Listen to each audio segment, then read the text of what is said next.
जोहार संगवारी हो, स्वागत है आप सभी का छत्तीसगढ़िया न्यूज चैनल में। आइए आपके साथ करते हैं आज के खबरों की शुरुआत। छत्तीसगढ़ की सबसे पहली बड़ी खबर के साथ शीतकालीन सत्र के दूसरे दिन छत्तीसगढ़ विधानसभा में सत्ता पक्ष ने आरक्षण के मुद्दे को उठाकर जोर शोर से हंगामा कर नारेबाजी किए, जिसके चलते सदन की कार्यवाही बाधित हुई।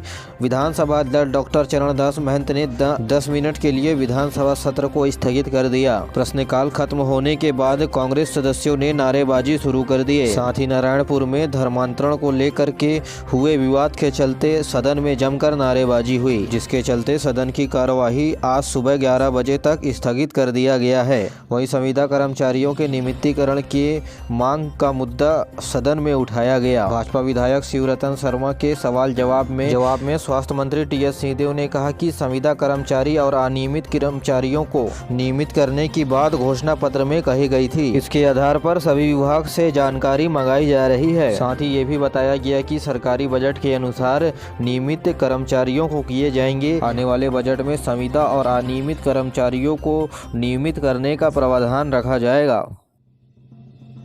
आरक्षण के मुद्दे को लेकर के कांग्रेस पार्टी ने जन अधिकार रैली का आयोजन रायपुर में किया। साइंस कॉलेज मैदान में रैली के दौरान मुख्यमंत्री भूपेश बघेल और छत्तीसगढ़ कांग्रेस प्रभारी कुमारी शैलजा समेत पार्टी के बड़े मंत्री और कार्यकर्ता शामिल रहे। इस मौके पर मुख्यमंत्री भूपेश बघेल ने कहा कि आरक्षण के मुद्दे को जन जन तक पहुंचाया गया। राज्य सरकार आरक्षण का लाभ लोगों को देना चाहती है, लेकिन विधानसभा से पारित आरक्षण के बिल पर राज्यपाल हस्ताक्षर नहीं कर रही है, न ही आरक्षण के बिल को वापस कर रही है। मुख्यमंत्री ने आरोप लगाया कि संविधान की पालना प्रदेश में नहीं हो रही है, इसलिए जन अधिकार रैली कांग्रेस पार्टी की ओर से निकाला गया है। वहीं कुमारी शैलजा ने आरक्षण को लेकर के भाजपा के ऊपर राजनीतिक आरोप लगाया है। उन्होंने कहा कि भाजपा ने राज्यपाल को विधेयक में हस्ताक्षर करने से रोका हुआ है। दूसरी तरफ नेता प्रतिपक्ष नारायण चंदेल ने कहा कि राज्य सरकार पिछड़ा वर्गों को आरक्षण नहीं देना चाहती है और जानबूझ के क्वांटिफाइड डाटा आयोग की रिपोर्ट को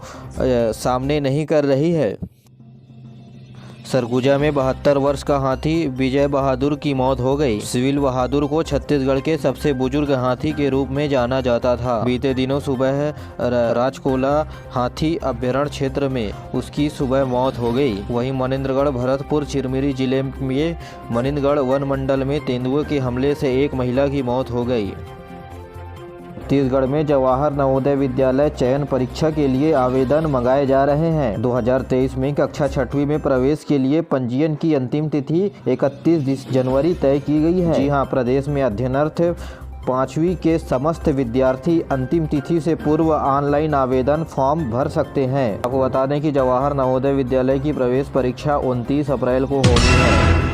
छत्तीसगढ़ शासन के द्वारा 6 सिंचाई योजनाओं के लिए 19 करोड़ 48 लाख रुपए की राशि स्वीकृत की गई है। इस राशि के जरिए 995 हेक्टेयर क्षेत्र में सिंचाई सुविधा मिलेगी। अगर सिंचाई क्षेत्र की बात करें तो गौरेला क्योंची विवर्तन योजना के सुदृढ़ीकरण और नहरों में सीमेंट कंक्रीट लाइनिंग कार्य के लिए 2 करोड़ 70 लाख रुपए दिए गए हैं। साथ ही तिपान नदी डायवर्सन के नहरों में सीमेंट कंक्रीट लाइनिंग कार्य के लिए 3 करोड़ 65 लाख रुपए, सेंद्रीय पानी जलाशय के सुदृढ़ीकरण के लिए नहरों में सीमेंट कंक्रीट कार्य के लिए 2 करोड़ 82 लाख रुपए, पकरिया जलाशय के सुदृढ़ीकरण के लिए 3 करोड़ 47 लाख 10 हजार रुपए की राशि स्वीकृत की गई है। जसपुर जिले में युवतियों के लिए 18 माह का निःशुल्क आवासीय रोजगार मुखी कौशल प्रशिक्षण 10 जनवरी से शुरू होने जा रहा है। प्रशिक्षण से जुड़ने के लिए सभी विकास खंडों में मोबाइलाइजेशन शिविर का आयोजन किया जा रहा है। इसके लिए किसी भी विकास खंड में इच्छुक उम्मीदवार जाकर करा सकते हैं पंजीयन। और कौशल प्रशिक्षण का आयोजन 10 जनवरी 2023 से जिला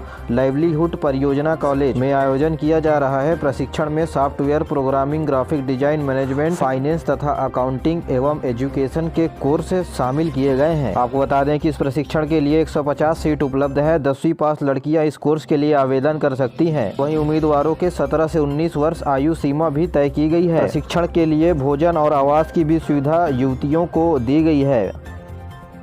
यह कोर्स पूरी तरह से निःशुल्क रहेगा।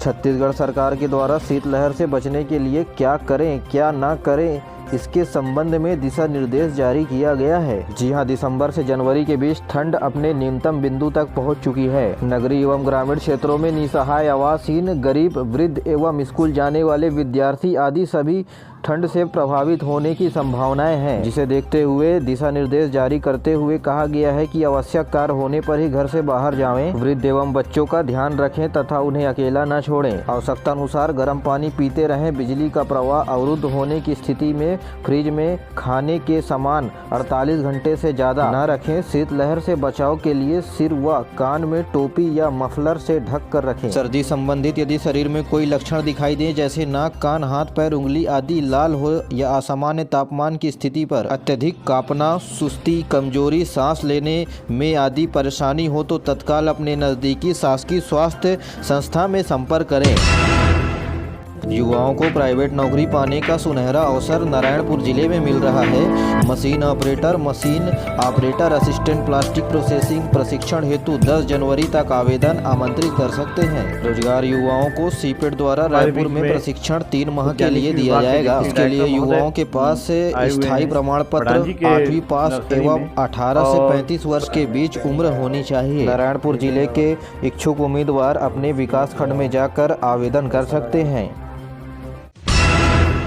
नारायणपुर जिले में धर्मांतरण को लेकर 2 पक्षों के बीच झड़प चरम पर पहुंच गई। आदिवासी समाज के लोगों ने नगर बंद करते हुए नारायणपुर कोंडा गांव के रास्ते पर चक्का जाम किया गया, जिसके बाद दोनों पक्षों के बीच झड़प और पत्थरबाजी देखने को मिला, जिसके कारण पुलिस को बीच बचाव करने के लिए सामने आना पड़ा, जिसके कारण पुलिस अधीक्षक सदानंद गंभीर रूप से घायल हो गए। घायल पुलिस अधीक्षक के सर पर टांका भी लगाया गया है। तो वहीं पत्थरबाजी करने वाले लोगों की पहचान कर कानूनी कार्यवाही की जा रही है। इस मामले को देखते हुए बस्तर रेंज के पुलिस महानिदेशक सुंदर वाजपेयी ने पुलिस बल के साथ मौके पर पहुँच गए थे।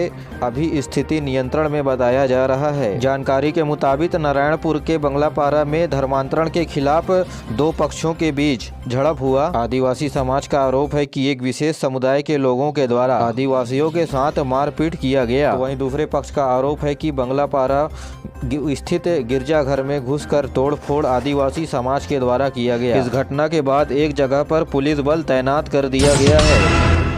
जसपुर जिले के पेन घाट में एक कार के इधर उधर होकर पलट जाने की खबर सामने आई है, जिसकी वजह से गाड़ी पर बैठे 4 लोगों की मौत हो गई, तो वहीं 6 लोग गंभीर रूप से घायल हो गए हैं। मृतक में बाप बेटा समेत एक महिला और एक बच्ची भी शामिल है। जानकारी के मुताबिक चारों मृतक एक ही परिवार के बताए जा रहे हैं। आपको बता दें कि ये परिवार के लोग पिकनिक मनाकर लौट रहे थे। घायलों का इलाज रांची के अस्पताल में चल रहा है। मुख्यमंत्री भूपेश बघेल रायपुर स्थित चंद्रखुरी में श्रद्धालुओं की सुविधा को बढ़ाने के निर्देश दिए हैं, जिसमें मूल रूप से आने जाने वाले सड़कों को चौड़ा करने, बिजली के खंभा लगाने तथा वाहन खड़े करने के लिए पार्किंग की सुविधा बनाने के लिए बात कही है। तो वहीं मुख्यमंत्री ने मुख्य सचिव को निर्देश दिया है कि मंदिर परिसर के बाहर राम कथा को दीवार में चित्र बना करके प्रदर्शित करें। वहीं मंदिर परिसर के बाहर स्थित तालाब में भगवान विष्णु की झांकी को अच्छे तरीके से सजाया जाए। मुख्यमंत्री भूपेश बघेल ने नए साल के अवसर पर चावड़ी के कमिया के लोगों के साथ नया साल मनाया। इस मौके पर मुख्यमंत्री ने श्रमिकों को 4 नए योजनाओं से लाभान्वित किया। उन्होंने छत्तीसगढ़ भवन, संघ कर्मकार भवन और रजिस्टर्ड हुए श्रमिकों के लिए चल रहे मुख्यमंत्री श्रमिक सहायता योजना की राशि को बढ़ाकर 10 से 20 हजार रुपए कर दिया गया है। यह राशि एक मुश्त दिया जाएगा। साथ ही प्रतियोगी परीक्षाओं के लिए श्रमिकों के बच्चों को निःशुल्क कोचिंग देने का भी ऐलान किया। उन्होंने 4वीं और 5वीं कक्षा में पढ़ने वाले बच्चों के लिए सैनिक स्कूल, नवोदय स्कूल और अन्य निजी संस्थाओं में एडमिशन लेने के लिए कोचिंग और ट्रेनिंग देने की बात कही। वहीं मुख्यमंत्री नोनी बाबू मेधावी शिक्षा योजना भी प्रदेश में लागू किया गया है। इस योजना से मुख्यमंत्री नए course engineering, IIT, IIIT, MTech और MBBS के विदेशों में पढ़ने समेत श्रमिकों के बच्चों को सहायता देने की बात कही। मुख्यमंत्री ने कहा कि श्रमिकों के बच्चों को एडमिशन फीस, भोजन फीस और स्टेशनरी फीस का भी भुगतान राज्य सरकार के द्वारा किया जाएगा का लक्ष्य रखा है।